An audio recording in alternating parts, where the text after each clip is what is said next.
When my parents were leaving, they were saying goodbye to me, and Father said to me, "You're responsible for your brother now. You need to 11 years old. At 11, you need to take care of him." I felt abandoned, but at the same time I had a job to do, and so I focused on that. So I became a campaigner in turn. I stood on a soapbox at Hyde Park corner. I went on marches. I was part of the women's liberation movement later.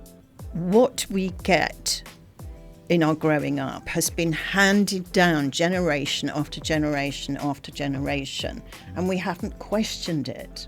I found myself homeless, sitting on my suitcase, 8.5 months pregnant, thinking, well, what do I do now? I cannot get my head around why we have to differentiate between sexes, between genders, between colours, between cultures, between behaviours. We're all human beings. My temperament, is, well, nothing's impossible. It's just a matter of choice. I've been clear of my purpose for many, many years, and that has guided me beautifully for the most part. We all want to matter in some way or another, and so we should, because we need community, we need support, we need to share, we need the love, we need the kindness, we need the peace, for heaven's sake.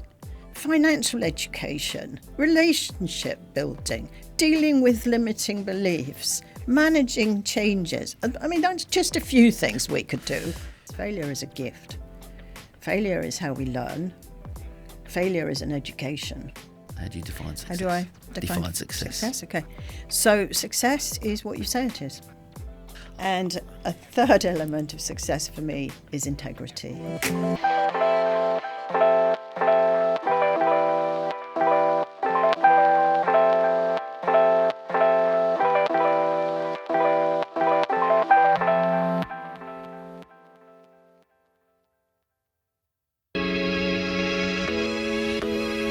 I'm on a mission to help the world to see success differently. Through sharing the stories of our guests, I hope to inspire those that listen. This is the Different Hats podcast, produced by H2 Productions. I hope you can join us on this journey.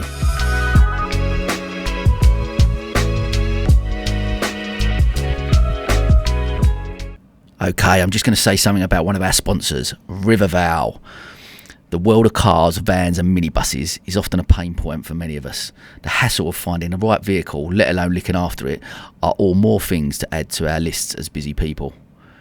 Riverval's mission is to make motoring manageable, and that's why they provide leasing, purchasing, servicing and vehicle management. So whether you have one family car or a fleet of vans for your business, Riverval are your trusted vehicle supplier. Visit www.riverval.co.uk. Okay, let's jump back to the podcast. Success, happiness and fulfilment. These are words that describe the key answers I'm looking for on a podcast, and that's why I'm so excited to welcome this week's guest. She is a transformational coach who helps her clients remove the obstacles to success and happiness. She works with individuals and companies to transform limiting beliefs into focused, profitable action, and supports individuals to grow beyond the "is this it" moment in their lives and find true fulfilment. With over 4 decades of working with individuals and teams with personal development, leadership and growth, I'm delighted to welcome the very inspirational Helen Guinness to the podcast. Helen, how are you? I'm really well, Sam. Thank you for inviting me. I'm so excited to have you on. I was thinking, obviously, we met up again recently, didn't we? We had an amazing conversation in Soho House, and I know, like, we were put in touch through a mutual friend a few years back, and just the stuff that you do and listening to your story actually was just so inspiring.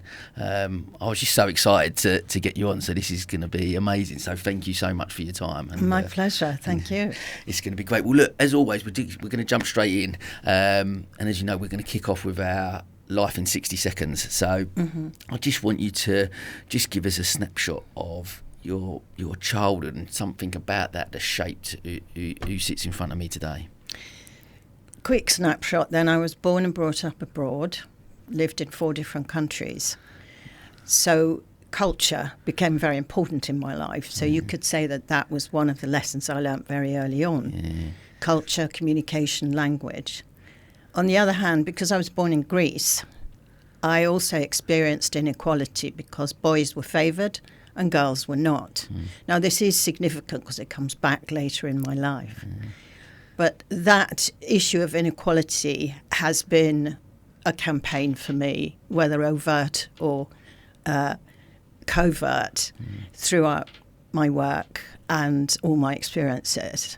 Wow. You know, the other thing I learned really quickly was independence, and I can talk more about that later.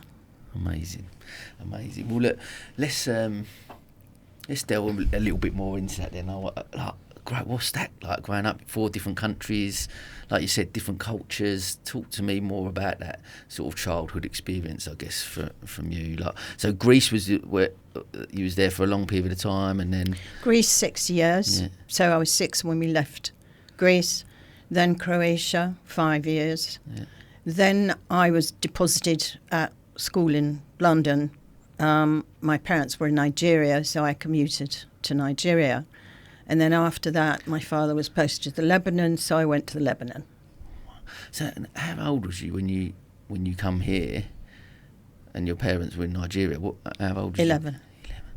What's that like as an 11-year-old leaving? That was a formative moment in my life because we were deposited. I have a younger brother. We were deposited with my grandmother, who frankly was useless with kids. And that's significant in terms of my mother never having had a role model. So we were deposited with her. I went to a day school in London. He was sent to weekly boarding school in the country. So at that moment, the family split apart, and that was permanent after that because my parents divorced. So it was significant in that respect, retrospectively, but it was more significant perhaps in the moment because when my parents were leaving, they were saying goodbye to me, and father said to me, "You're responsible for your brother now. You need to 11 take years old. At 11, you need to take care of him," because he knew my grandmother was useless. So that's when growing up became really necessary and really quickly. And I was thrown into a private girls' school in London. I'd never been to school before. 350 odd pupils. I mean, it was traumatizing, quite frankly. I can imagine. I didn't know what had hit me. However, it served me immensely going forward because I had to be resourceful. I had to find my way. You know, I had to adapt. And I'd done adapting from one culture to another. And then coming to England was adapting again because that different from communist Yugoslavia as it was then. It wasn't even Croatia. Wow, I guess like when you look back at that period, like from 11 years old, did you? Is there an element that you feel that you missed out on your childhood a little bit in the respect of not having, I guess, your parents there with you, and also that element of responsibility, I guess, like looking after your younger brother at 11 years old, having that. You can't then be a child and a usual 11-year-old child because you've got that other responsibility. Did you feel you missed out on that? Totally. Really? Yeah, no question. I mean, I was a responsible adult from the age of 11, both for my brother and my grandmother, as I say. She was a professional hypochondriac, so she was always ill, except that she wasn't. You know, she lived to a fine old age and she was as strong as a horse. But that was the game she played. For attention, principally. But I did everything for my brother, in the sense that, you know, I stitched his name tapes, packed his trunk, took him to school, brought him back from school, made sure he had everything he needed, visited him at weekends when he was, you know, staying at, and so on and so on. Yeah. So, but I didn't question it. That was the interesting thing. It was like, okay, so this is what I have to do, so I just get on with it. And what was then? I'm interested as well. Like that, what was your relationship then like with your parents when you did go back to Nigeria or you went to see them? What did you just think? No, this, like you said, this is just the norm, and that was what I had to do, or when did you start to get curious about, actually, is that right? Should I have it? I didn't question it. Really? No, I didn't question it. I don't know why I didn't question it, but I didn't. I thought it was a bit of a tall order. I remember feeling broken-hearted that they left. Nigeria in those days was 3 weeks or 4 weeks at sea. You know, it was a long plane ride. And in those days, there were no jets. This was Stratocruiser, propellers, you know, old-fashioned stuff. Wow. So, I mean, I felt abandoned, but at the same time, I had a job to do. And so I focused on that. And what period, how old would you, when your parents then actually split up? What was... 14. And looking back now at that time, how did that affect you? Because obviously there's, like you just alluded to, there's that element of abandonment already, and then they split up as well. What was your thought process then? Did it take it to a different level, or...? Yes. I blamed my mother at the time. Subsequently discovered that it wasn't necessarily actually all about her. But it felt, as I said earlier on, at the age of 11, the family split apart, and that was the end. Yeah, okay. So family didn't exist as such. But because I loved both my parents very deeply, I wanted to have the best holidays that we could. I mean, I didn't question it. I didn't ask about it. I mean, thinking about it, my father lost his father when he was 6 or 7. He was very young. So he had to grow up really fast. I mean, we're talking... He was born in 1904, so it gives you an idea. My mother, as I say, had appalling role models. My grandmother was not the slightest bit interested in children. She was interested in her own life. She was an extraordinary woman, extraordinary. I mean, she was a suffragist. She got a degree in theology from Oxford. She got a first, which was never awarded to her because she was a woman. She was a campaigner. When she lived in Lebanon, she was decorated by the Lebanese government for changing the factory laws so that children were prevented from working in factories. So she was that sort of woman. She stood on a soapbox at Hyde Park corner. Wow. So for all that she was troublesome and difficult and useless as far as mothering was concerned, she was extraordinary in other ways, and I inherited that good part of her. Really? So I became a campaigner in turn. I stood on a soapbox at Hyde Park corner. I went on marches. You know, I was part of the women's liberation movement later in the 70s. And I always thought of her, you know, I thought she wrote a book called The Free Woman. So I kind of followed in her footsteps in many ways, whereas my mother was not like that at all. She was quite different. But did you have a good relationship with your mother, or...? So. My keen, I guess, to look at the like you said, it's interesting, and we'll obviously delve more into your journey as it goes on. But I guess it's interesting to see that how you speak about your grandmother, but yet actually quite a role model for you in that sense. She was, yeah. Whereas, I guess your mother not so much. Certainly on, I guess, the career path you've taken and the campaigns and the things that you've sort of done. My mother was not a role model for me at all, no.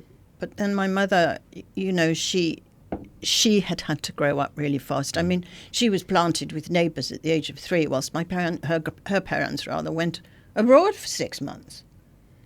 Well, you know.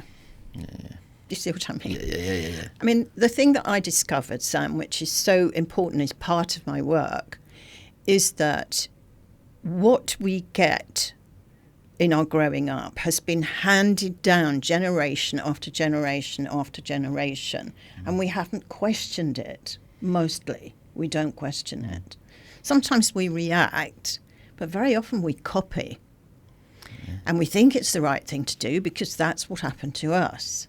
Now, when I look through my grandmother's history, and realised what had happened to her and how she'd grown up, that her brothers were favoured, for instance, and they got educated and she didn't. So, you start to see a pattern. Yeah. And then I understood why my mother was the way she was, because basically she'd been abandoned. She wasn't mothered. She had to find her way.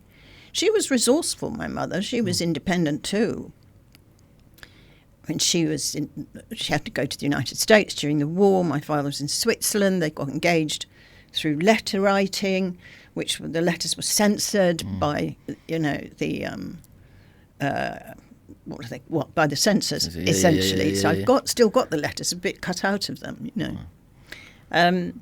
So, she had her challenges, but she was not a great mother. No, she didn't perform that role very well.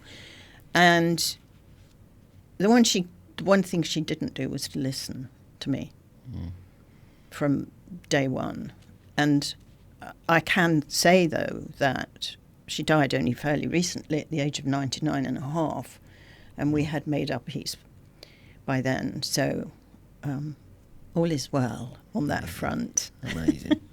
It's why I find it fun. Why I always like to start, I guess, that just listening to what you said about starting from people's childhoods and how that shaped their journeys and because it does have, like you said, it has those early years have such an impact on us and what direction we take. Like you said, I guess there's so much of us that I guess easy is the right word, not sure, but to the behaviours that we're taught as children, we mimic that, and it's easy to repeat what you've been brought up. So I'm keen to, I guess, then that next stage of your journey, how did that pan out for you? What choices did you make to not maybe replicate that, or is there elements that you replicated? I think I replicated my father in some respects. I mean, he was a really hard act to follow. He spoke 12 languages, he played 8 musical instruments, and he wrote a symphony. Wow. Wow. It was something to aspire to anyway. Yeah. I mean, our family were all linguists because of the living abroad. And my father believed that if you live in a country, you had to speak the language, you had to learn the culture, and you had to behave according to their culture, not yours. So in that respect, I've replicated and followed him. In the case of my mother, she wasn't a role model for me. I had to make my own way when it came to parenting, and I did it all back to front. So I left school at 16, which I regret now, but that's Why do you regret that? Because I wish I'd stayed on and gone straight to university. I mean, I was at a very, very good school, and I was doing reasonably well. I could have gone to Oxbridge, and I didn't. So what I did, though, was to get pregnant at the age of 18, and that threw up a whole load of other challenges. Now, at that time, back in those days, if you were a single parent, your child was labelled illegitimate. I had to buy a wedding ring in order to get a hospital bed. I had to lie in order to be taken care of and in order to get somewhere to live. And, that's how it was in those days. Now, there's a question that you were going to pose about challenges and how did I cope with those challenges. That was a huge challenge for me. I found myself homeless, sitting on my suitcase, 8.5 months pregnant, thinking, well, what do I do now? And I remember I was holding the Richmond Twickenham Times with property ads in it, lettings. And I noticed an advertisement and realised that I was sitting opposite the house, the very house that was offering digs. Wow. So I literally crossed the road and rang the bell. She opened the door and I said I wanted to rent the room that she was offering. And then I sort of blathered about, my husband's in the forces, blah, blah, blah. She said, yeah, come in, love. Wow. She had acres of children and lovers and God knows what. It was an enormous house. She couldn't have cared less.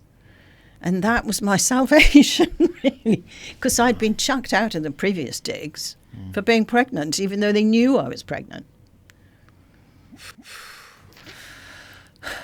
Again, like, you're talking 18 years old. Mm-hmm. You look at those 18 years of your life, and I'll look at before I was 18, and even now at 44, not dealt with half of those things, that challenges that you face. Like you said, even from 11 years old, having to grow up, and how quick then you've got to grow up even more when at 18, becoming a parent. Like, it's just, I guess for me, from a mindset point of view, I guess where that resilience, resourcefulness, is that just something you go, I've just got to fight or flight? Is that where you are at that stage, or is this from you looking back at that time going, well, this is just life, I've just got to get on with it? Yeah, it's a bit of both, really, in the sense that I think I learnt about responsibility very, very early on. I learnt about responsibility from a negative context, because I was always blamed for everything that my brother did, regardless. You know, little baby brother with the angelic blue eyes. I don't resent him, by the way. But then the flip side of that was that you just do what's next. Fortunately, perhaps, I'm an optimist. I have faith that things will work out. And I'd had such a disrupted life in many ways. I was used to having to move. I was used to having to get used to new places. I was used to having to make new friends. I was used to dealing with change all the time. So this was another change, and I wasn't going to give the baby away, which was what everybody was trying to make me do. And so I had to find a way to make it work. So I did. And that's such what a valuable lesson, I guess, for so many listeners. Look, so many people running their own business, and it'd be great to relate this, I guess, to. That's why the stories of people's lives can be so relatable to, or can take away, I guess, from businesses, because there's so much of that where you look at it and go, I'm facing a challenge, or I've just got to find a solution. That's what we have to do in business, right? Where there's a problem there. I've just got to find a solution. That is not an option to me. I guess you relate it. I guess something like COVID. How many businesses were faced with like, do we just pack up and go home now? But if that's not an option, I've just got to find a solution. It's similar, I guess, relating that to that period. We're talking about a child now, but going, actually, people are telling you that's one option to give it away, but you've gone, that's not an option for me. I'm gonna take that. Oh yeah, I mean, I was encouraged fiercely by my doctor at the time, the hospital, social workers, and so on. But I thought, no, I'm not doing that. And in a way, it was the making of me in some respects, because it anchored me. So I had to stay there. I had to look after the baby. I had to get on with it. And it was around that time that I settled properly in England, because prior to that I'd been all over the place, as you know.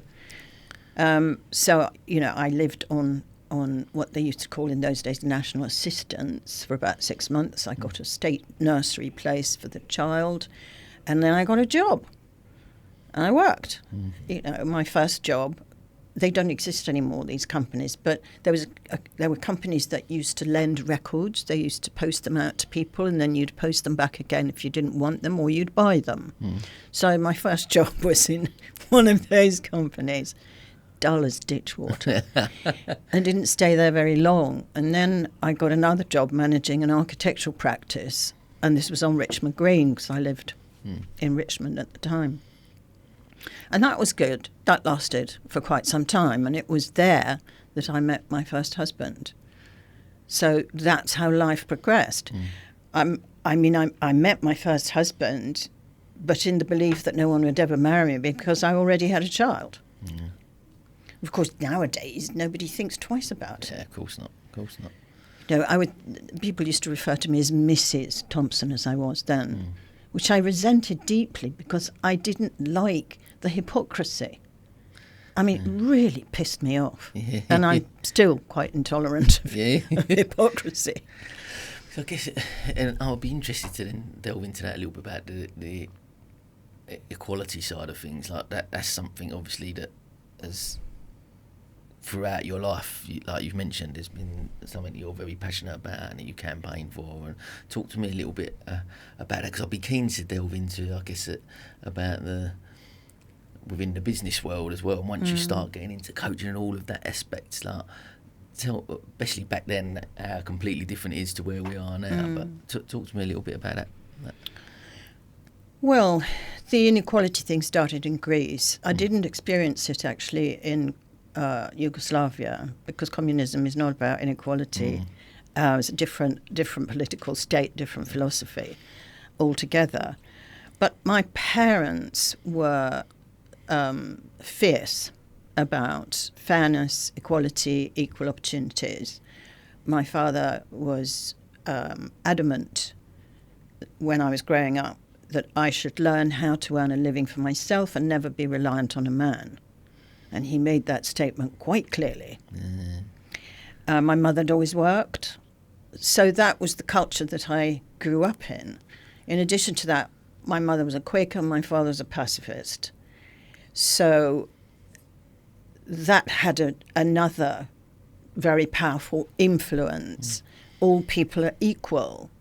So war is out of the question as far as they were concerned, because war was about inequality and difference.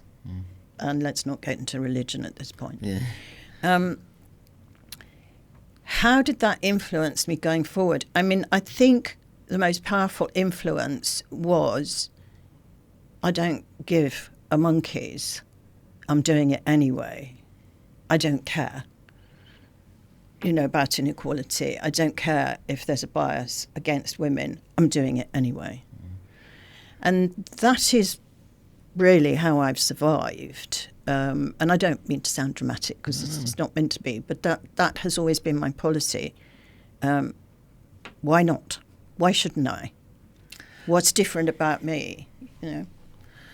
But I guess to have that foresight at that young age as well. I guess, like you said, again, back to your parents, and we've alluded to the fact that not great role models in certain aspects, but they're something that you've, I guess, had running through as part of your values over your whole life, has come from, as you just alluded, has come from that strong fairness element that they've instilled in you from a young age, which again is fascinating to because people would listen maybe to the first part of the podcast and thinking like abandonment and those type of elements, but there are still some such core values that they've instilled in you that helped you.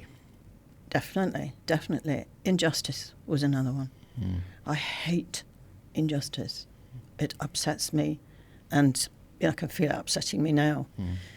I cannot get my head around why we have to differentiate between sexes, between genders, between colours, between cultures, between behaviours. We're all human beings. We're all here to do a job. We're all here with a mission of one kind or another. I absolutely loved it. I know we spoke, I think I mentioned to you at Soho House about I've got twins, and my son, who is very gender fluid and is now identifying as a girl, and changed the name to Lucy, that for me, 100% agree with you. What I find really fascinating, and from my generation, I like to think I'm really liberal, open-minded. I look at my parents' generation, maybe not so much, just purely on an education basis, but look at your generation of people, that's quite unique. I believe, like your viewpoint there, how you just described that, that's quite unique for, but like your peers, people around you of your age group and your generation, maybe don't think like you. Maybe not. But then they didn't have the same upbringing that I had. I mean, I think that the kind of upbringing I had, the multicultural background, it can make you much more open-minded. It can make you much more inclusive. But I suppose it could also make you resentful. I mean, one has to balance these things out. My father was in the Foreign Office. We lived in an expat context. We were privileged.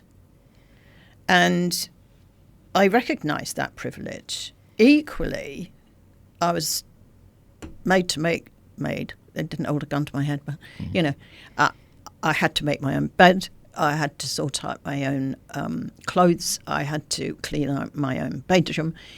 So despite the privilege, I learnt to be independent in every sense of the word. I was taught to cook and so on, not by my mother, I hasten to add. Mum hated cooking. She wasn't a fan. She hated it. So some people say, oh, weren't you lucky? Yes, in many ways. But there's a downside to it. You don't make permanent relationships because you're moving all the time. We never stayed anywhere for longer than 18 months. Every 18 months, we went on leave. So, excuse me, everything got packed up and put away. Off we went for 4 months or whatever it was, then back again. You didn't know where you were going to go next in terms of being posted. My father didn't know that he was going to go to Nigeria. He thought he was coming here. And you live in that sort of temporary existence with constant change. But then the upsides are that, for instance, I travelled on the Simplon Orient Express in first class right across Europe. In the most beautifully appointed cabins you can imagine on the train. It was so exciting when I was a kid.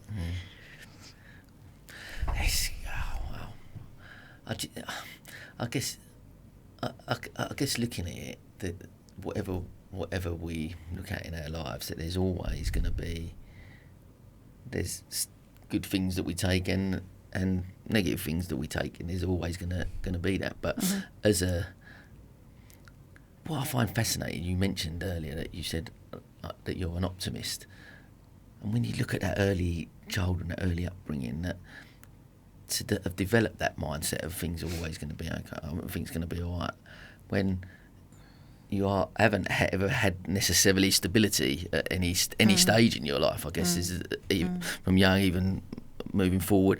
Did you feel that when you with your first husband, did you feel that for the first time you was in the UK and there was that stability? Did you feel that? Yeah. And was that something you was craving at that time, or that you wanted, or? I think what I craved actually was love, or call it attention if you like, because that had been missing for years.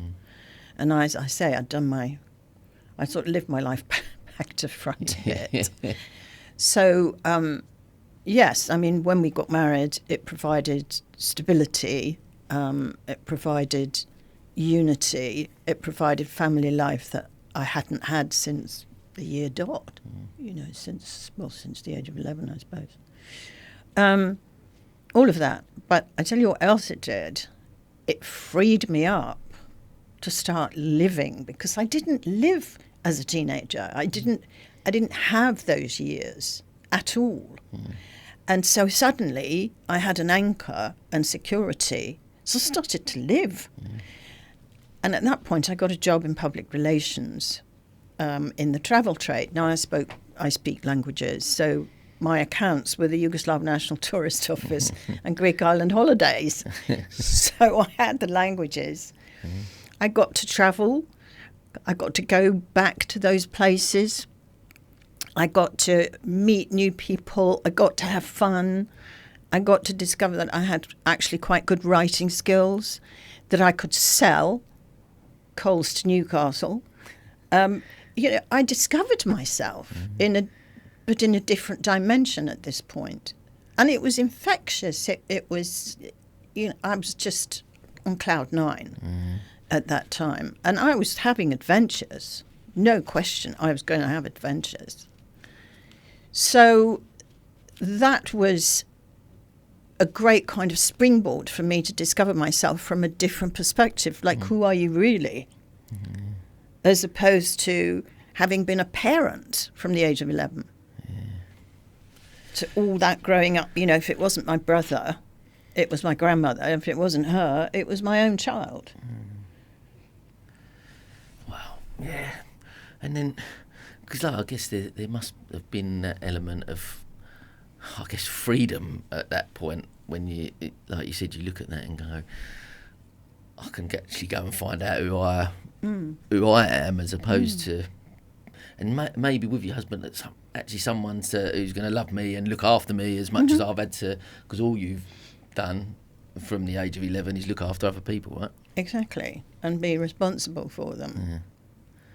And suddenly I had a bit of freedom. Yeah. And he was a very steady person. He was an architect, worked in a practice at Oxford Circus. My office was in Bond Street.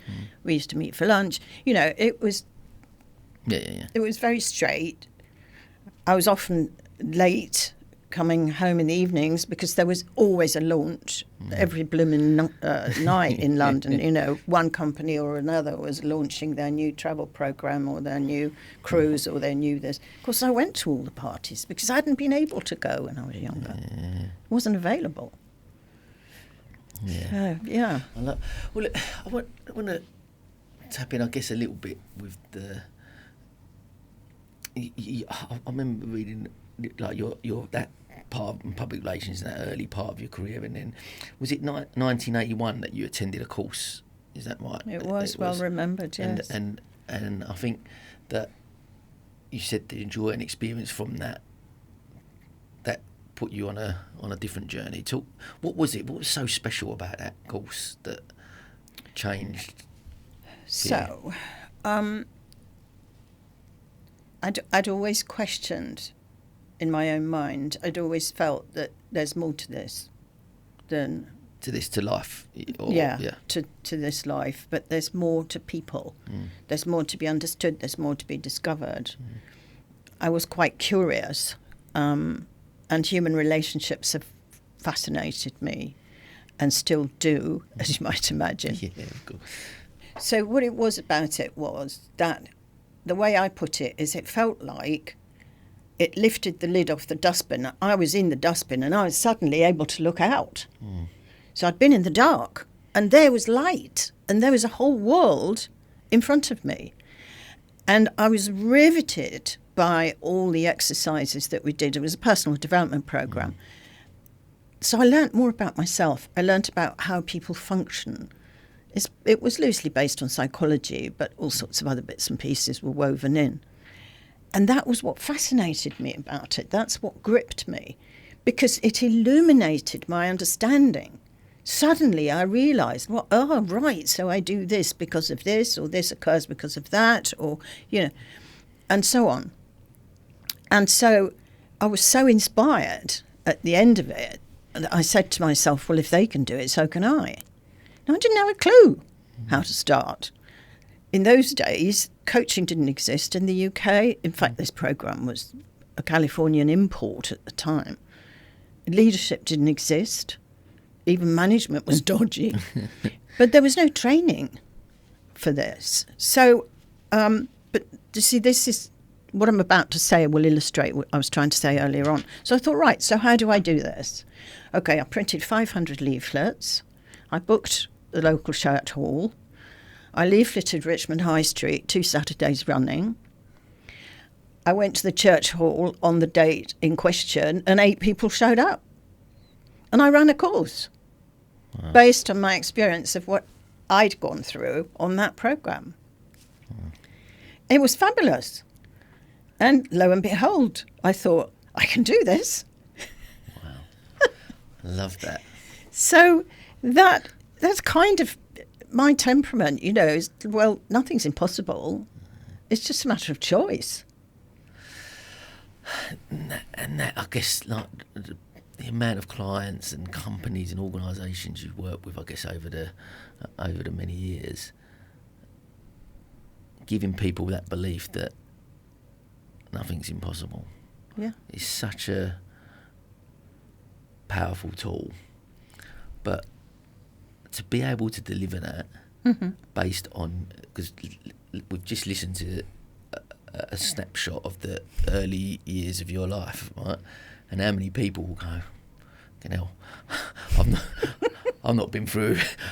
I'm at whatever age I'm sitting here at 44, going, I've not experienced any of those challenges or things that we've faced, and yet that's why I find it so inspirational. That's what's got to be so inspirational to clients and people that you work with, that actually from your lived experiences you're able to go, it can be done. It can be done, exactly. It can be done. It's a matter of choice. And here's the thing. When I say nothing's impossible. However, it depends what you choose. You don't have to climb Everest. You don't have to go to the moon. It's a question of what do you want to achieve, and then make that possible. But there are all sorts of ways and means of doing that, and ways of thinking about it and ways of approaching it that are going to help you to do that, which we don't necessarily think about. Often when people think about the future, they stand in the present and they look forward. And it gets to a point, it gets a bit misty, frankly, beyond maybe 6 months, shall we say. Well, if you're trying to do a 5-year business plan, if it's misty after 6 months, it's not going to help you, is it? So I teach people to stand in the future, stand in the place, imagine the result that you want to have produced and have produced. Stand in that place, absorb it, think it, be it. Now, what was the last thing you did that got you that result? Put that milestone in. Then go back a bit more. What was the penultimate thing you did? And so on until you take yourself to the present. So if you stand in the future and look back, which, by the way, is what Kennedy did, I'll say about that in a minute, but if you do that rather than standing in the present looking forward, then so much more is possible, because it's such a much, much bigger opportunity and possibility that you're creating. It's almost like visualisation, because I've spoke to I've had Sally Gunner on, like Olympic champion, and people like that, and so much of that they talk about visualisation, and even some business owners who have come on and sold for multi-millions, that visualisation is such an important part. How many personal development, self-help books and business books so much allude to that thing, but it is sometimes, I guess I'm speaking for myself on occasion, I'm speaking for other business owners sometimes, that actually when you're in some shit places, and it's sometimes harder to see that vision. It is harder to see the vision, but when you're in a shit place, you're actually governed by the voice in your head. You're governed by the limiting beliefs that you're experiencing in that moment, because you're actually creating the shit in your head. And I don't want to make this sound flippant, because it isn't. It's really important stuff. But we limit ourselves so much. And the biggest obstacle in anyone's life or any company is the voice in the head, is the limiting beliefs, it's the limiting mindsets. So limiting mindsets are an absolute devil, because of the way that we are and because of the survival mechanisms that we create. We want to be right about our limiting mindset. So to give you an example, a very, very frequent one for people is, I'm not good enough. Right. So if you believe that you're not good enough and you have to be right about it, you're not going to allow yourself ever to quite reach the mark. You're going to fall short of that in order to be right about it and keep in your comfort zone. Now, for anyone to say that they're not good enough is a lie. But it's the lie they inherited from the previous generation's feedback. Because 80% of the feedback we receive in growing up is negative. And it's also somebody else's perception. It's somebody else's view of the world or view of you or opinion of you. It's not yours. And so we find our way through. And, that then takes us to limiting beliefs and decisions about the sort of person that we are. Now, a decision murders the alternative. People get married on the basis of a decision in the face of evidence that would seem to indicate that it's not a good idea. And that's why I'm so emphatic about choice, because choice gives you freedom. Now, you can choose to think whatever you want. But when we get into a shit place, and I had one last week, my laptop was driving me insane. And I live and die by my laptop, And my limiting beliefs started to act up. And then I have to talk to the parrot and say, hang on a minute. You know that there is an answer to this. You know that this can be resolved because you've done it before. So enough of that. Let's get on with sorting it out. But that's what happens to us. We wind ourselves into a vortex of limiting beliefs sometimes. And you can be an optimist. You can be highly, highly successful. You can be the man on the moon. We all have them.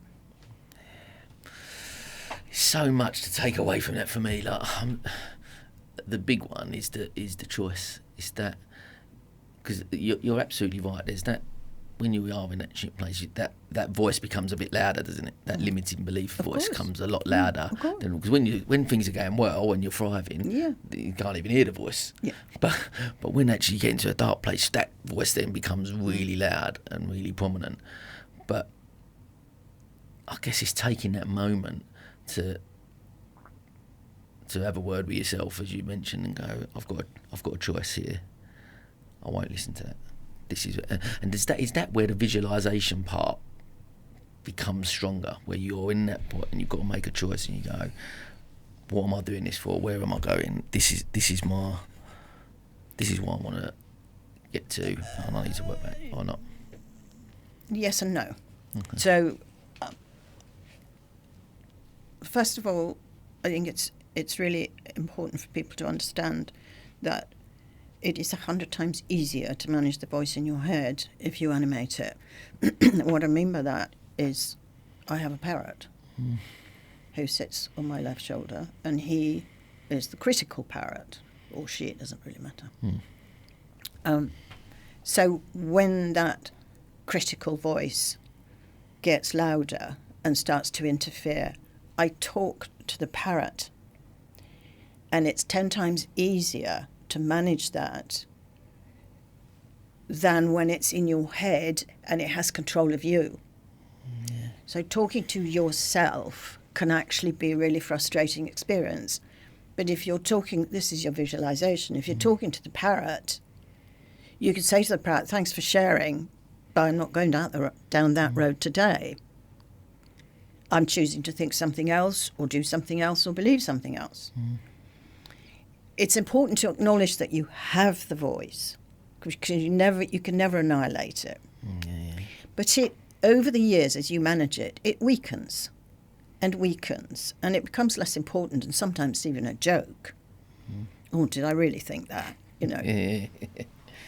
So the visualization of the parrot or whatever. I mean, I've done a lot of work with clergy, and they always have angels and devils. So visualizing your devil and interacting with the devil can really help, because you're removing it. You're giving it perspective and distance. And that makes a big difference. As far as any other visualization is concerned, you said something really important, because you said, is that the time when you think about, where am I going, what am I doing, what's my purpose? Now, I'm very keen on purpose. I've been clear of my purpose for many, many years. And that has guided me beautifully, for the most part, because I've got an end goal. I know where I'm going. I know what I'm up to. And so I know what isn't going to fit in there and what is going to fit in there. So my purpose, for what it's worth, is to challenge assumptions in order to support and encourage people and organisations to find their own integrity. And when I talk about integrity, I talk about wholeness, so that every part of you is aligned with every other part of you. Equal in an organisation, you need to have an alignment of wholes for the organisation to successfully move forward as one toward the vision, mission, purpose. But if we don't have purpose, if we don't have a sense of where we're going, then all sorts of things can occur, as I'm sure you're aware. And today, I'll just say this quickly, post-COVID, many, many, many people have lost their sense of purpose and lost their sense of identity. There are an awful lot of lost and unhappy people at the moment who are desperately looking for direction. The majority of requests I get are for that. The same applies to organisations, of course. But how, I guess, finding your purpose, is it something that we have to, should it be something we have to search for?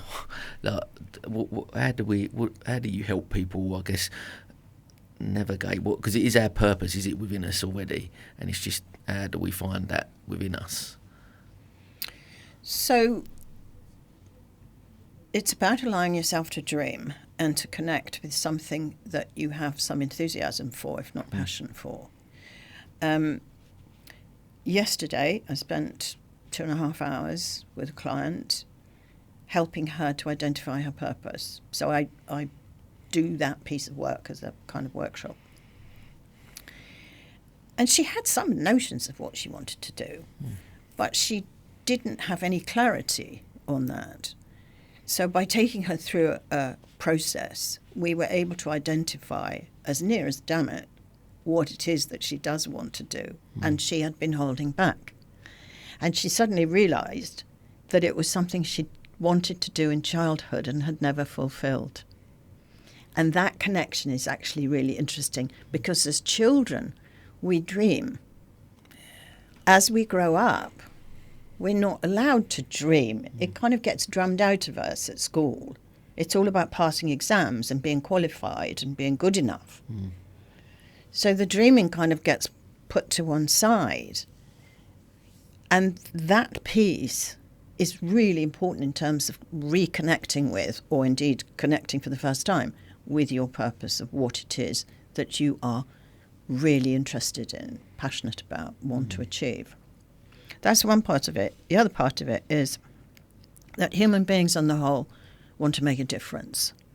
You know, who wants to have "he didn't matter" on their tombstone? We all want to matter in some way or another. And so we should, because we need community, we need support, we need to share, we need the love, we need the kindness, we need the peace, for heaven's sake.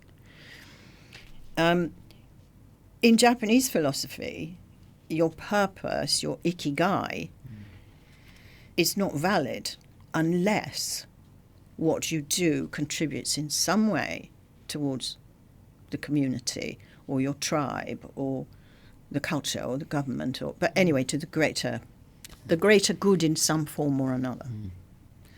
I'm such a big fan of ikigai. I know I've talked about it on here quite a few times actually, and it's such a brilliant philosophy, isn't it?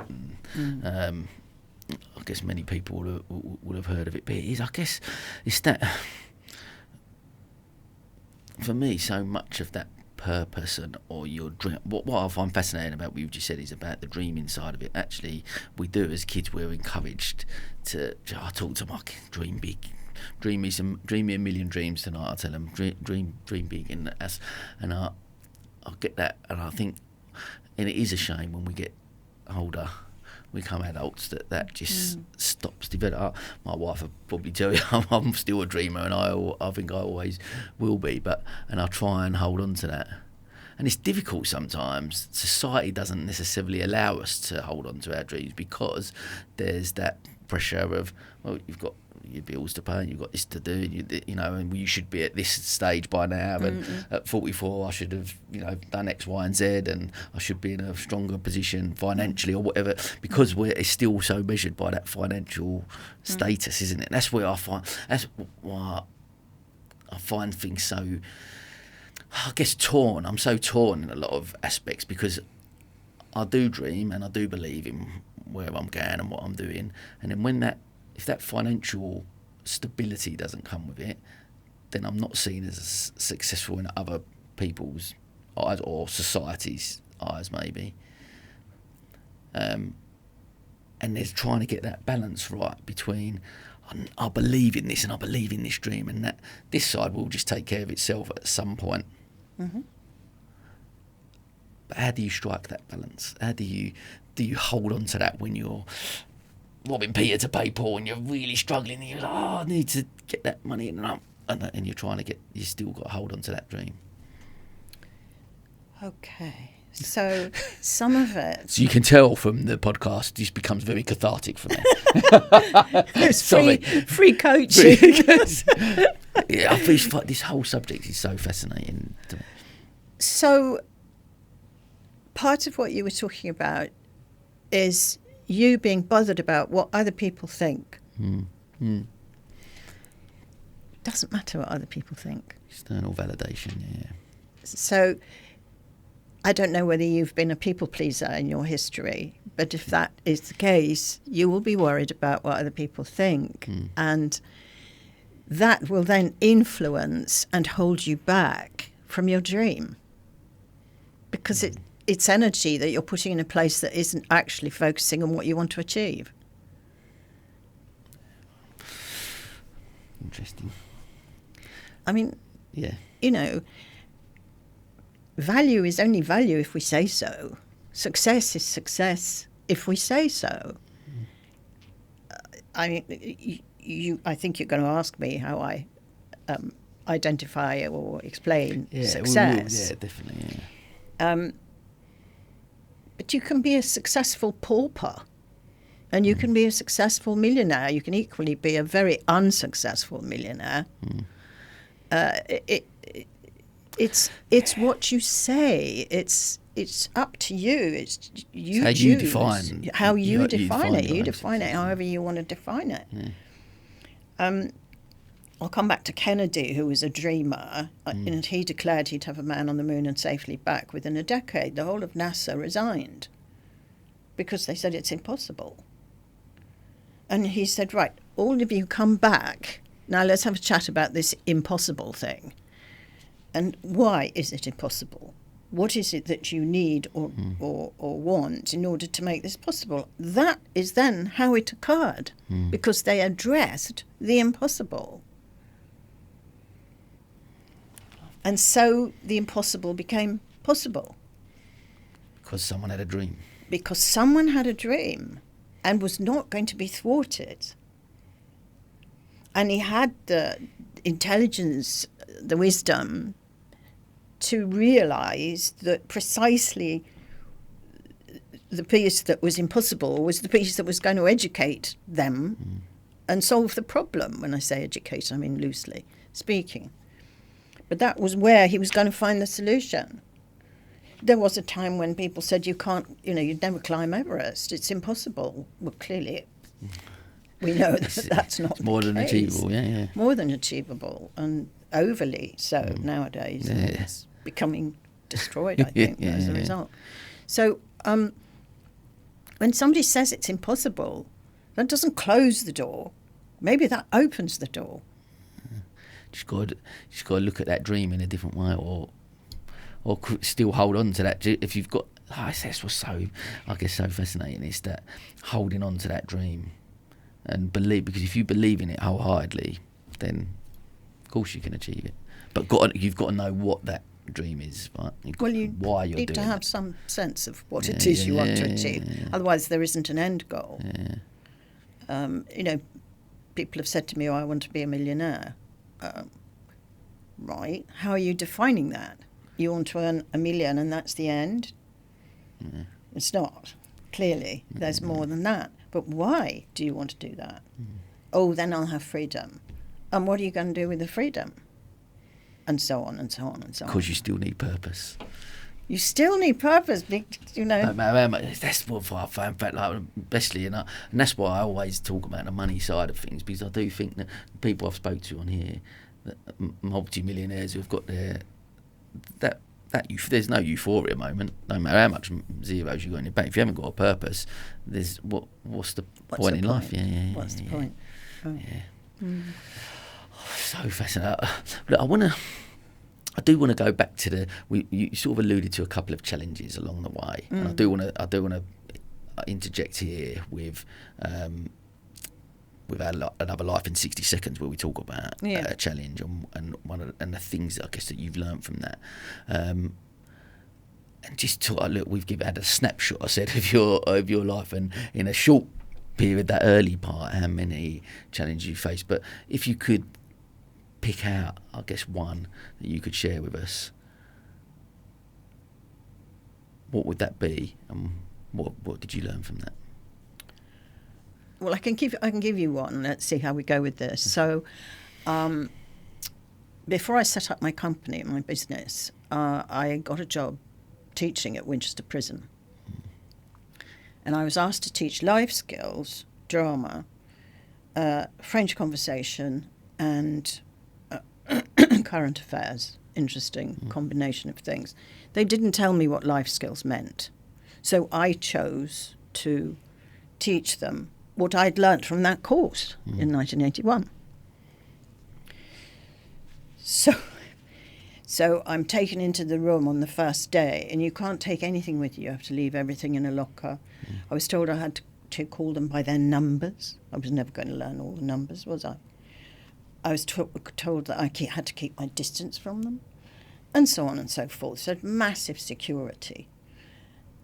And as I sat down at the teacher's desk, at the top end of the room, the officer who'd brought me in pointed out that the emergency bell was by the door at the other end of the room. I thought, well, that's good. I'm never going to get there if anything goes wrong. And then all these men filed in and sat down and looked at me and waited. I thought, right, here we go. I haven't a clue whether this is going to work. So I said, today we're going to talk about trust. And they all fell off their chairs laughing. You don't think we trust anyone, do you? And I said, well, maybe you don't. But let's explore the subject. Now, at that moment, I could have crumbled. I could have just thought, okay, I have no clue what I'm doing here. I'm in the wrong place. This is all wrong. But I stuck it out. And gradually, I managed to get them to tell me their stories with regard to trust. And we started to build a picture, and we started to gain momentum. And we started together to realise that trust is something that is a commitment to the future. It's in the future. It's not necessarily now. We've all been let down in the past. So trust is something you invest in someone or something in the future. And slowly, a transformation began to occur. And once I'd gained their trust, and I would say because I showed my vulnerability, essentially, then we were off. And a whole new opportunity opened up. And we did all sorts of amazing things. We did trust exercises. We did combinations of different models. We talked about self-fulfilling prophecies. We talked about limiting mindsets. We talked about, and so on and so on and so on. And when it came to the drama class, I didn't know what I was going to ask them to, what play I was going to ask them to do. And then I just had this brainwave. There's a morality play called Everyman, which is about an hour and a half long. It's a bit like Pilgrim's Progress. So I read it to them. And they loved it, absolutely loved it. They said, but can we rewrite it in our own prison language? So, sure, off you go. Thinking to myself, I wonder whether this is actually going to work. By the time I got back the following week, they'd done it. So they owned it. Suddenly it was theirs. And it was their production. And it was a smash hit. Wow. The whole prison saw it. And it was just incredible what it was possible to achieve. I suppose the challenge that I'm referring to was that moment when I could actually have walked out of that classroom in despair and failure, because I would have said to myself, you weren't good enough, clearly, you've no idea. And I just stuck it out. Love that. So many things. So one, I want the vulnerability piece. Sitting in front of someone, being vulnerable, is how we can build true connection, right? That for me is, if there's one thing I guess I've learned from doing the podcast as much, and especially since I guess the last couple of years, 2 or 3 years since lockdown, that people have been being a little bit more open, being a little bit more honest about things, as opposed to yeah, everything's fine, yeah, I'm smashing it, or we're doing all right. But actually, because it's that narrative out there that vulnerability is weakness, where actually it's a real sign of strength, and where we build true connection. Like, it's part of county business clubs, we do our top table events, and we sit around and have conversations, because there's only 10 people, I get 10 partners together. But a lot of them quite insightful questions, similar to the stuff I ask on here. But actually, when people really open up and share their vulnerability, as people have done on the podcast, for me, connection and inspiration, all of them things come from vulnerability. Like listening to you talk about that challenge specifically, and it's interesting that you went, I know, like we said, we've delved into a couple of others, but really interesting you went on that one. And what got you out of that point was the thing of, well, I'm not just going to walk away, I'm going to find the solution. Back to your whole thing of what you've done over your life. That you go, I'm going to find a solution. And what the solution was you showing a bit of vulnerability to allowing them to then open up, because that's where that trust element come in then, right? Yeah, absolutely. And they were told they couldn't ask me any questions about me. Yeah. I said, no, you can ask me anything you like. Wow. Because my policy is I have nothing to hide. If I don't want to answer, I won't. But basically I have nothing to hide. So they asked me questions about me because they thought I was a posh lady from, Petersfield, which in some respects, of course, you could say was accurate. But they wanted to know what sort of experiences I'd had. Had I ever had traumatic experiences? They wanted to know whether I'd ever been attacked. They wanted to know all sorts of things. I just answered their questions. But that created relationship. So, if you like, that's vulnerability. Because if I try and hide, I create a barrier between them and me. And they always know. People always know if you're hiding something, because it kind of leaks out around the sides. That's what I mean by integrity, you see. And so we built a relationship. Now, going forward to some of your other questions, relationship is the foundation of accomplishment. How have I been successful in many of the jobs that I've done and many of the clients I've worked with? By building relationship. When I was sent to Russia on the pipeline, I didn't do anything for the first month at all except chat to people over a cup of tea or coffee. I built relationships. I mean, the first month I was there, they followed me everywhere. They thought I was a spy. Wow. And so, what's that like, going into somewhere like that? I guess as a woman as well, and being in that environment and having to go in and change, because you're going there to change cultures and behaviours, right? What's that like? Talk to me about that experience going into that. It's challenging, Sam. I mean, how I got the job was I was working for a company in London at the time, and the company was a bit low on income, shall we say. They were struggling a wee bit.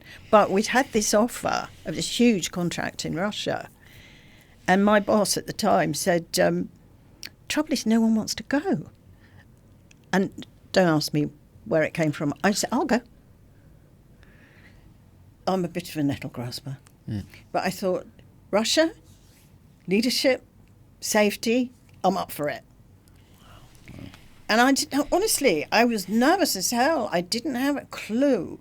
I was flying out there on my own. I had to transit in Moscow, and so on and so forth. And I ended up being picked up at the airport in southwest Russia from a town called Krasnodar, and taken to, I knew not what. They could have taken me out into the wilderness and shot me for all I knew. But you have to trust that it's going to be okay. So I was taken to one of the stations, one of the sites, the construction sites. They were building pumping stations all along the pipeline to increase production. And I met these people who I was going to work with. This was my safety team. And I thought, okay. And they all looked at me very suspiciously. Nobody smiled. There was no, it was all very standoffish. I thought, right, I'm just going to chat for the next month. I'm not going to do any of the work I'm supposed to do. I'll just chat and we'll go for walks and we'll go on the side. But you're locked in for the time you're there. You can't leave the site. Anyway, my team, diamonds, absolute diamonds. We built a fabulous relationship. We trusted each other. They loved working with me. I adored working with them. And we won prizes. Wow. It was magic. Because so much in life, and business especially, as you just mentioned, based on relationships and the relationships we build. And actually, we will go on to it later when we talk about success. But for me, one of my defining definitions, I guess, of success is that it's actually the relationships we build and the connections we make over our life. Actually, if we measured success on that basis instead of that financial status, you know what, I'm doing all right. and that for me, I remember I've talked about it a few times. That got me through quite a tough time when I was in my 40s. I remember thinking, I'm not that millionaire I thought I was going to be. But what I did know is I've experienced love in all these forms because of the amount of relationships I had, whether that be my parents, my brother, my friends who I grew up with, the business community, my beautiful wife, my kids, whatever that was. I was like, look at where I am. I've experienced love in all these forms, and if I died tomorrow, my measurement of success based on that would be, God, he's done all right. And that, listening to you talk about that and how you go in, and so much of that can be related into the business world that you go, God, we should build that relationship. But to go into what you did at that point, to that environment, and just go and recognise that straight away, because that's, I guess, that skill set of yours was that developed over such a long period of time because of, again, we'll go back to your upbringing and the different changes that you had to go through, different cultures, having to fit in and learn how to build relationships in different forms. That must, what a life skill. Absolutely, definitely related to all of that, including that I'd lived in a communist country. That helped. Yeah, now Russia isn't communist anymore, and certainly, and it wasn't then. But just going to a country that was communist, and it had that hangover, because I had been to Moscow a couple of times before. I ran a marathon in Moscow, as it happens, long time ago. Yeah. But anyway, so I had the background of getting used to different cultures, working in different cultures, or living in different cultures. The language, I spoke Croatian. Russian is almost identical. So that was a huge advantage. It was one of the reasons they sent me out there, for sure. I wanted adventure. I trusted that it would work out. This can be done. And it was a huge challenge because the attitude to safety in Russia is what you might call karmic. You know, God will fetch me when he's ready kind of attitude. And in the meantime, I've got to produce as much as I possibly can to get paid as much money as I possibly can. But it doesn't matter whether I do it safely or not. And it's the managers just as much as the workers, if I may put it that way, because they're looking for shortcuts in order to speed up production in order to get paid their bonuses. Well, safety goes out the window. But once they'd cottoned on to the fact that actually if they worked safely, they would be quicker, then it started to shift, the culture started to shift. But my goodness, it took some doing, you know. Talk to me more about culture and some of the other, I guess some of it, like, even with this point and looking at some of the other, you've worked with Pepsi and other organisations that you've worked with over the years, and I guess because the culture is the bloodline of any company, yeah. And if you had to, I guess for people listening, people running businesses, give me a couple of really key things that you would talk to them about how they build a strong culture. Leadership has to be. Now, a company like Pepsi had a long history, right? And some of the traditions and limiting beliefs and whatever's will have been handed down. So sometimes you've got history to deal with, more often than not. But essentially that history is created by leadership. So it is the leaders in any organisation who create the culture. And if leadership is autocratic, you will have a particular culture. If leadership is democratic, you will have a different kind of culture. If leadership is dictatorial, it will produce certain behaviours, and so on and so forth. So it is down to leadership. Now, but can you have with those three or four different styles you just mentioned there?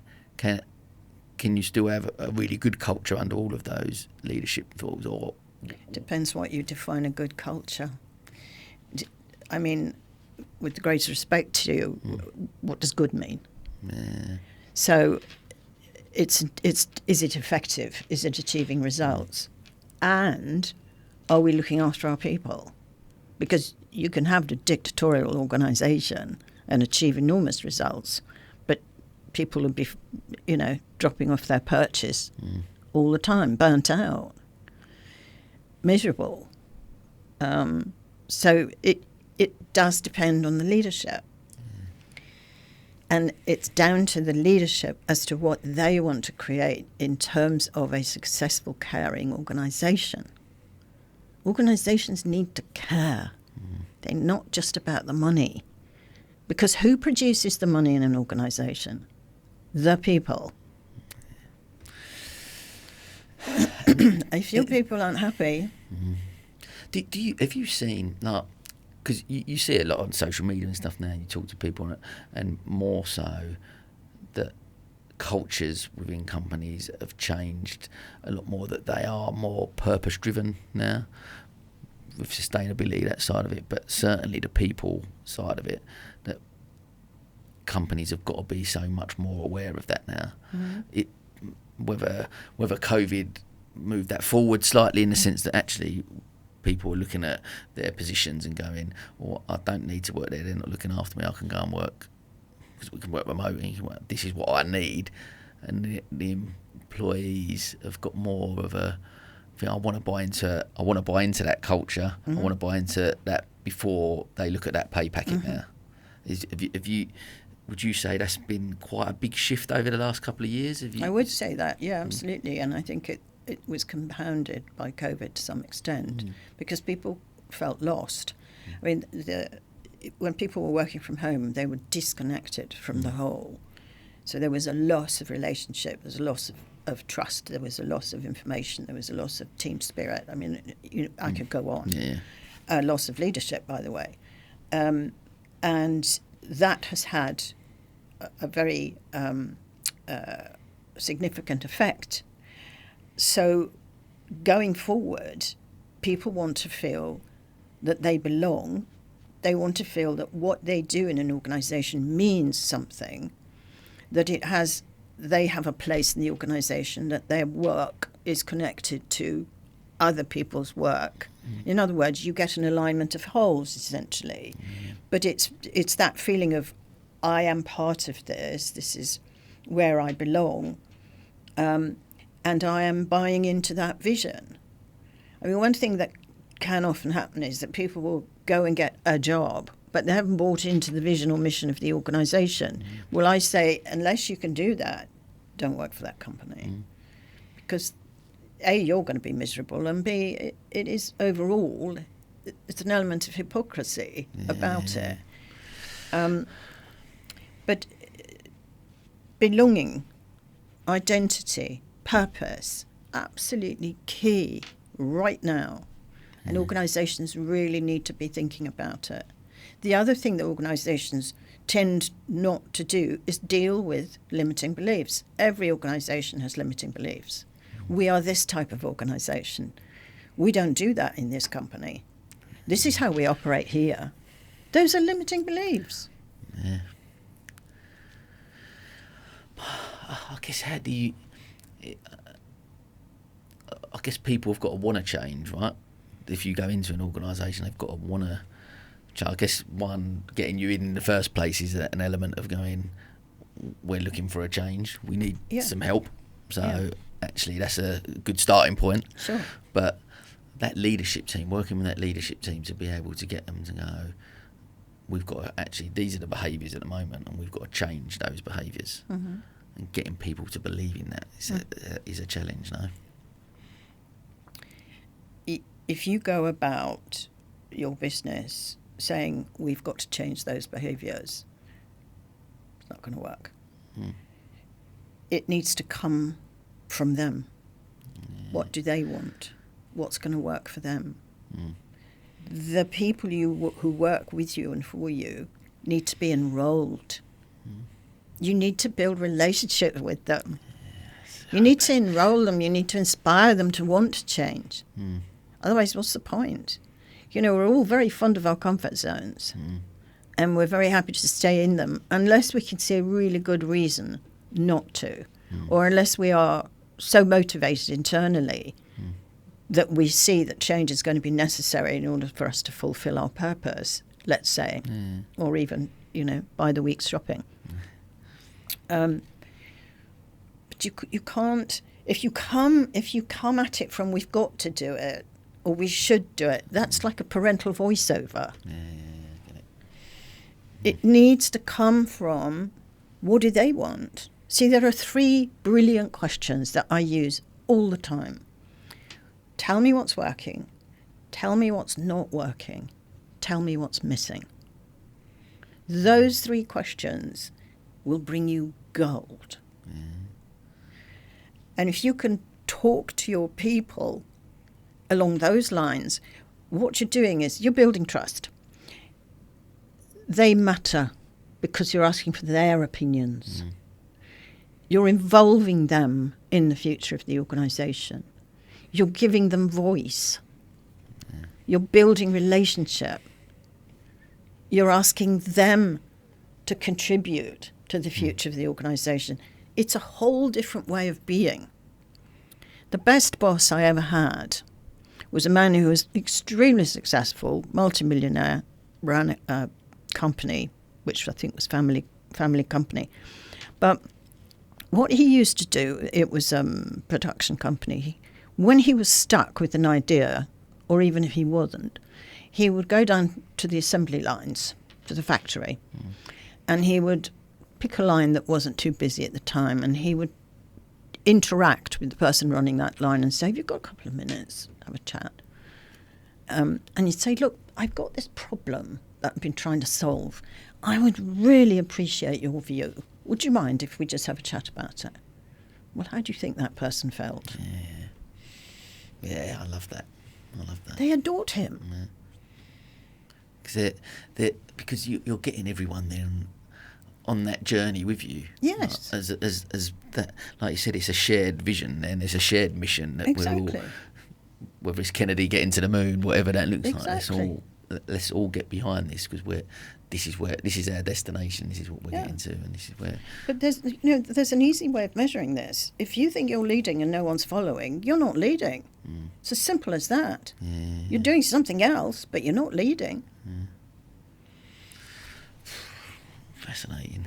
And leadership is, I get really wound up about it because still it's confused with management. I pioneered leadership in my company in 1989 and coaching. Still, people don't understand what leadership is. It's not complicated. It's truly not. And why is everyone so afraid of stepping into leadership? Because you can be, whatever the hierarchy of your organisation is, you can be a leader if you've got the CEO and then next level down, whatever that looks like, and then someone here can be a leader, right? Absolutely. Leadership exists at all levels in every organisation. You don't have to be designated a leader to be a leader. And as you know, I'm sure, that Margaret Mead, the anthropologist, she said that never underestimate the power of a small, committed group of people who want to change the world. Nothing else ever has. It's the small, committed group who demonstrate leadership. And they can be anywhere, anytime. I mean, I in 1981, we talked about transformation for me. I joined an organisation called the Hunger Project. It's an international charity whose mission is to end hunger. But the means of doing it is by providing training courses in leadership at grassroots, particularly for women. Now, there are women leaders who have grown out of our programs who are now in the government in India, for instance, when it wouldn't have been possible a long time ago. There are women in Ghana who established the Women's Bank of Ghana through our programs. So leadership can exist anywhere, anytime. It's a matter of taking a stand and having that commitment, and then bringing people with you. What I find, again, back to you and your journey, and I guess how visionary you've been for such a long period of your life. Like, even as we talked to right at the beginning when we're talking about gender equality and just that we're all humans, or cultural equality, whatever it looks like, we're all just human. But like, again, your mindset around that. You move on to then, we're talking now about leadership and your work with organisations. And we're going back to the 80s where this form of leadership, I guess, just wasn't seen, right? Wasn't heard of. So you're coming in and just... Everyone talks about it now. We're talking about it now, like, and it's quite the norm that people got to look after your people and etc. etc. That wasn't a thing back then. And wherever it's so fascinating for me to listen to, and I'm sure many of the listeners as well, but to listen to your journey and how your mindset works, and back to again your upbringing and all of what you've been through, and yet your mindset to get to that point and look at the world differently to how other people have done. It's pretty incredible. Thank you. No, back in the 80s, it was all management. And think of the language. Manager, senior manager, managing director. It's all management. We still haven't unstuck ourselves from that. Leadership seems to be associated with fear. I don't want to put my head above the parapet. I don't want to be the one in the limelight. And yet, think through history, all the great leaders that we have had, whether they've been for the good or the bad. But leadership has certain properties, if you will, certain skills, certain behaviours attached to it. It's about inspiring others to follow. Now, you can beat them into submission, or you can uplift them and inspire them to bring all their skills and gifts to the party.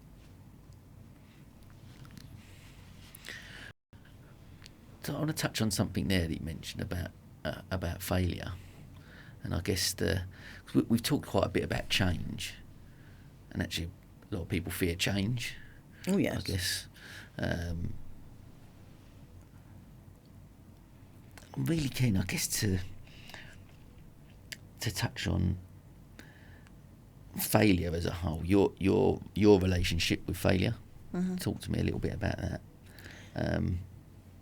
And I guess how you help other organisations, other people that you work with, I guess, navigate or address their own fears and how they can combat them. Okay, so my early relationship with failure, not when I was very small, but as soon as education came into the picture, was related to pass or fail. So it was about exams. Touch on the education system then. What do you think about the way we still do that now? How archaic it is in that sense? No. There is so much missing in education today, and the opportunity is greater now in many ways than it's ever been before.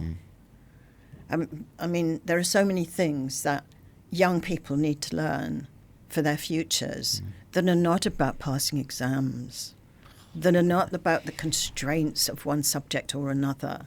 I mean, my 14-year-old grandson has had to choose his GCSEs. I'm sure you've been through this yourself. He doesn't know what he's going to do in his future, just as I didn't when I was at school. I mean, financial education, relationship building, dealing with limiting beliefs, managing changes. I mean, that's just a few things we could do.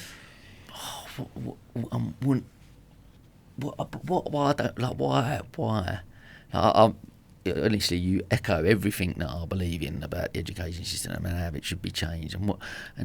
Why can we not recognise that? Why does the government? Why are we still adamant that this archaic system is going to be our? Because that's what we've bought.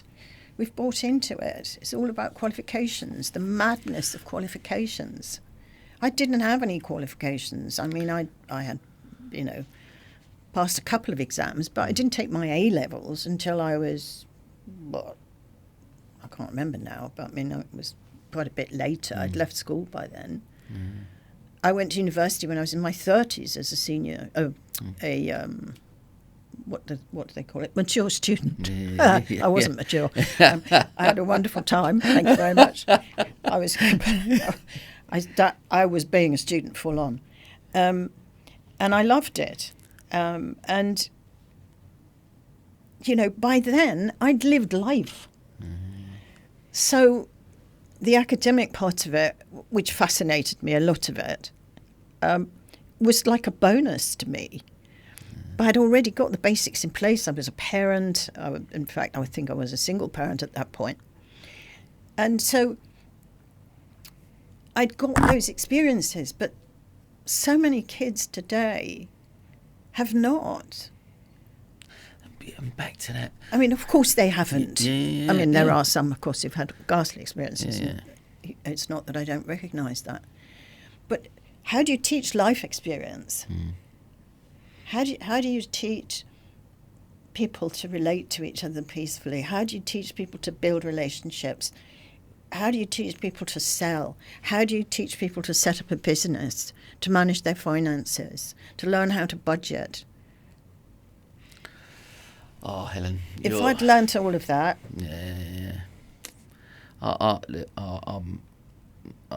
for me, what you've just described is, I think we build a much better society if our children were in an education system that encouraged that. And don't get me wrong, I'm not saying that it's completely wrong. There is obviously there's scope to learn about maths and obviously English and all those fundamentals. We've got to get some element of fundamentals in there, of course. But 100% for me, everything you've mentioned will build a better, thriving society, as opposed to what we're still building now. I mean, there are some improvements in the sense that I think one gets education today, for instance, that is multi-religious, so you learn about Hinduism and Buddhism and so on and so forth. That didn't exist in my day. I mean, it was strictly Church of England. Sure. In fact, we had scripture was our class. So things have changed. Some things have got better. And I think an awful lot of it's got worse. But a few years ago, we bought into this whole everyone has to have a degree in order to get a job. And that, that's a kind of emotional blackmail in a way. What we have now is an overload of degrees and people who don't want the jobs that are on offer. So it has exploded or imploded, I think. Yeah. It's gone wrong, hasn't it? Yeah.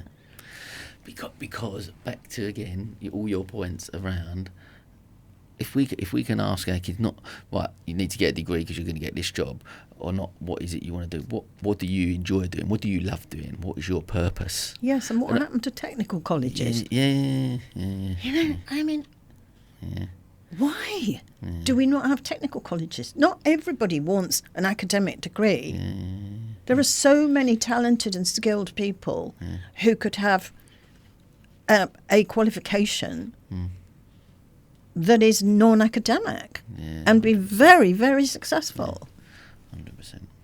And it divides society, and then it causes an unhealthy competition. Anyway. Well, no, we've done, it's Martha, we've gone right into the education, because I'll get so passionate about it, and I know that we'd spoken offline and spoke quite passionately about it, and I'm glad that you didn't object with that, so, and we were able to share it. But so I'm still keen to, just with the fact, like, we got onto it talking about obviously failure, and the education system is set up by that, and we are, you pass or you fail an exam, so just go on a little. So you come out of the education system, and over your life now, what your relationship with failure? Okay, so when I came out of formal education, I felt I had failed academically, and that sat with me for quite some time, which was why ultimately I did go to university and followed that through. However, I take a very different view of failure these days. Failure is a gift. Failure is how we learn. Failure is an education. So to give you an example, if you want to learn to ride a bicycle, how do you do that? You get on and you fall off. Exactly, you get on and you fall off. Now, falling off in the world of riding a bicycle is failure. But without falling off, you won't succeed in riding a bicycle, probably. You've got to find your balance. So that's the kind of thing I'm talking about. Failure is a gift. I love, for me. And mistakes, same thing. Mistakes are a gift. Because if we reframe, because we're still, because of the way education is, because we're programmed as a society, and especially in our childhoods, that actually if you do that you're going to fail and you're seen as a failure. The narrative around failure is that it's a negative connotation, whereas reframing it like that failure is a gift. Because I'm 100% about that, and I say to my kids most days, what did you fail at today? Because I want them to be, because God only knows I've failed many, many times, and I continue to do it every day. But it's the biggest learning, isn't it? It's huge. I mean, you're a footballer. Yeah. Exactly. How did you learn to get the ball into the goal? By missing it. Yeah. There's a brilliant Nike advert with Michael Jordan, and where he does some shit, and he says, I've missed thousands of shots, I've missed game-winning shots, and I've failed many, many times, and that is why I succeed. And I loved it. I thought that, and I do believe we can change the narrative in society that it's not that it is a gift. I love that. Failure is a gift. I think that is a... Yeah, I mean, if we take the time just to think about it logically for 2 minutes, electricity. He failed many times. Yeah. You know, any scientific breakthrough, many failures. Yeah. What's his name? The Hoover man, the vacuum cleaner man. Dyson. Thank you. Yeah. Thousands and thousands and thousands of prototypes, literally, before he found the right one. It's a process of education. It's a process of learning. It's not failure. Because if we don't fail, we don't arrive at where we're planning to go. How can invention occur unless there are some failures? Yeah, I love it. Yeah, that's where we need to be. And then, well, look, as we're coming towards the end, and always finish with our final life in 60 seconds, and I'm really keen, as always, to find out the definition of success. And I ask everyone. I'm on a mission, I guess for me to help. I want to help the world to see success differently. That it's not this financial status, and that we do see it in a different way and a different light. But I need to get you back on for part 2, because I feel like we've even only just scratched the surface with your journey and the amazing experiences you've had, and learnings, and it's just been fascinating, as I knew it would. But with that, with where you've been, where you are now, where you're going still, how do you define it? How do you define success? How do I define success? Okay. So success is what you say it is. Because my success, or my feeling of being successful, is not going to be the same as yours, or based on the same factors. So success is what you say it is. I consider myself to be extremely successful. But if you actually looked through the history, there isn't a lot of money involved. You know, I didn't make millions. I wasn't interested enough to do that. And yet, I'm hugely successful. So that's one way of looking at it. I think that success can also be defined by contribution. How much have you contributed to others? And that is another definition of success. What difference have you made? And a third element of success for me is integrity. You know, we sell ourselves short, we sell other people short, we kid ourselves, we're inauthentic. And that's not, to me, that's not success. But integrity, wholeness, that to me is success. I love that. You mentioned integrity a lot throughout the episode, and I guess touching on a few of the points you've just come out of that around authenticity and what that looks like under integrity, because there's still that thing, isn't there, that the biggest regret of dying is that we didn't live a life true to ourselves, and that surely then I guess comes under the integrity side of that package. Being true to yourself. Yeah. Yes. And how many people are true to themselves? And how many people are even aware that they're not being true to themselves? You know, that's the other part of it, and that's kind of scary. And of course it can be defined in a number of different ways. I mean, there are positives and negatives of being true to yourself. But I think that integrity, in the sense of wholeness, health, I see it as health, well-being. I know that's an overworked word these days. But if we had integrity in the world, we would have peace. Because we would all authentically relate to each other on a different plane. I mean, integrity to me it involves the whole of the Ikigai philosophy. Considering what's going on over there before you consider what's going on over here. What can you do about that? How can you contribute to that? Now, that doesn't mean that you don't look after yourself, because you talked about life-work balance. So life-work balance, to my mind, is a couple of things. One, learn to say no. And if you're a people pleaser, that's hard. But no is a whole sentence, right? Second thing, is take responsibility for yourself. Nobody else will. And when I say that, I mean ownership. You have a responsibility to take care of yourself. It isn't somebody else's responsibility. Because if you don't, you become a liability. So there has to be time in your life when you come first. There has to be time for you. There has to be time when you heal your wounds, when you take care of yourself, when you give yourself time to breathe. And that's where no comes in, of course. Something for me, on my journey and where I'm going, that's where I find my biggest challenge, if I'm being honest.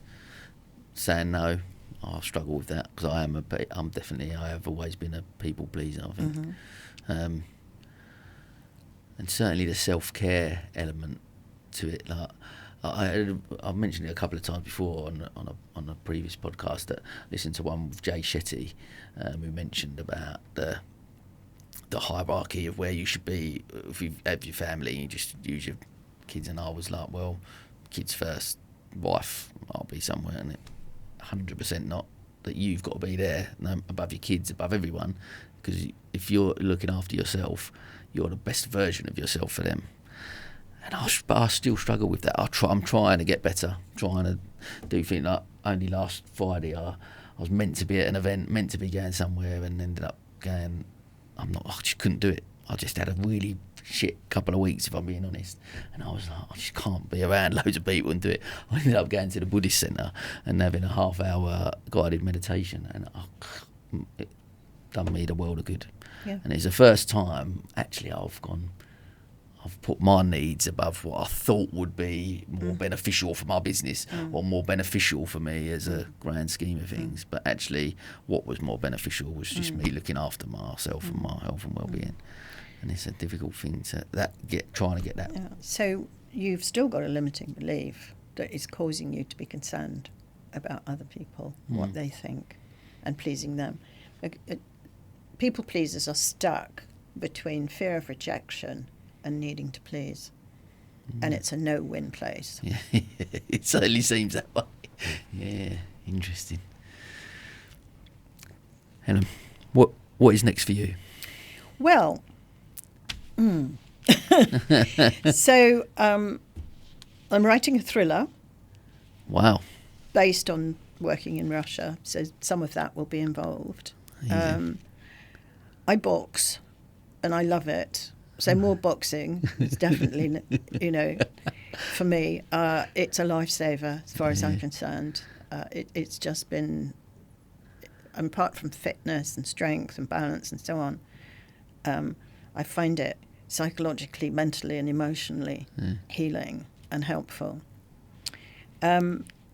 I run a discussion group called the Wisdom Exchange, which meets once a month. I provide a topic, and the idea is that we delve into the topic and share wisdom about it.